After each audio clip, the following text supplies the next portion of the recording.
প্রশ্ন এসেছে, এক বোন প্রশ্ন করেছেন যে বাচ্চা নষ্ট করা যাবে কি না। ভারাক্রান্ত হৃদয় নিয়ে কথাটি বলতে হচ্ছে, উত্তরটি দিতে হচ্ছে। বোনের প্রশ্নের অ্যান্সার হচ্ছে, আপনি বাচ্চা নষ্ট করতে পারবেন না।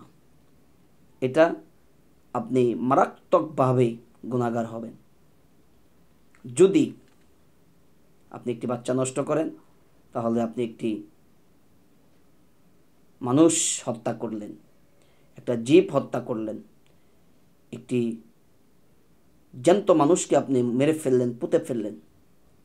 সেক্ষেত্রে ইসলামে এটা সম্পূর্ণ কঠোরভাবে নিষেধ করা হয়েছে এবং কি কঠোর শাস্তির ইঙ্গিত দিয়ে কথাটি বলা হয়েছে। এখানে প্রশ্ন আসতে পারে, ঘটনাটা যদি এমন হয় যে যদি বাচ্চা আপনার একটি বাচ্চা হয়েছে, আল্লাহ সুবহানাহু ওয়া তাআলা আরেকটি বাচ্চা আপনাকে দিয়ে দিয়েছেন, বাচ্চা আপনার গর্ভে এসে পড়েছে, সেক্ষেত্রে আল্লাহ সুবহানাহু ওয়া তাআলার দরবারে শুকরিয়া আদায় করে আপনি বাচ্চাটি গ্রহণ করে নেবেন। সমাজে এমনও আছে যাদের বিয়ের বয়স 10 বছর, 15 বছর, 20 বছর, 30 বছর অতিবাহিত হয়ে গেছে, কত তদবির, কত কবিরাজ ডক্টর দেখিয়েও একটি সন্তানের মুখ তারা দেখতে পারেনি। অতএব সেই ব্যক্তির চাইতে তকদির কি আপনারটা ভালো নয় যে আপনি কোনো শ্রেষ্ঠ প্রচেষ্টা ছাড়া, কোনো ডক্টর কবিরাজ ছাড়া, না চাইতে আল্লাহ সুবহানাহু ওয়া তাআলা আপনাকে সন্তানের মুখ দেখিয়েছেন।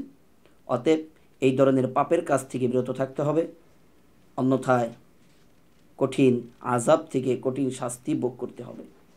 তাই আসুন, যে প্রশ্ন করেছেন, যে দিনী বোন প্রশ্ন করেছেন, আশা করি আপনার প্রশ্নের অ্যান্সার পেয়ে গেছেন। আর সাথে সাথে যদি এরকম আশঙ্কা থাকে যে আপনি বাচ্চা যদি নষ্ট না করেন, সেক্ষেত্রে মায়ের অবস্থা খুব জটিল, মাকে বাঁচানো যাবে না, সেক্ষেত্রে সমাধান হচ্ছে বাচ্চা আপনি বেবি টেস্ট দেওয়ার পরে যদি এরকম আশঙ্কা এসে যায়, তাহলে 3 মাসের ভিতরে আপনি ডক্টরের পরামর্শ নিয়ে মাকে বাঁচানোর জন্য আপনি একটি ফয়সালা, একটি সমাধানে আসতে পারবেন। অন্যথায় এর অধিক সময় হয়ে গেলে আপনি বাচ্চা নষ্ট করতে পারবেন না। এই অধিকার ইসলাম আপনাকে দেয়নি, এই অধিকার ধর্ম আপনাকে দেয়নি। তাই আসুন, বাচ্চা নষ্ট করা থেকে বিরত থাকি, শক্ত পোক্ত গুনাহ করা থেকে বিরত থাকি, কঠিন আযাব ভোগ করা থেকে বিরত থাকি। আল্লাহ সুবহানাহু ওয়া তাআলা সঠিকটি জেনে বুঝে আমল করার তৌফিক দান করুন।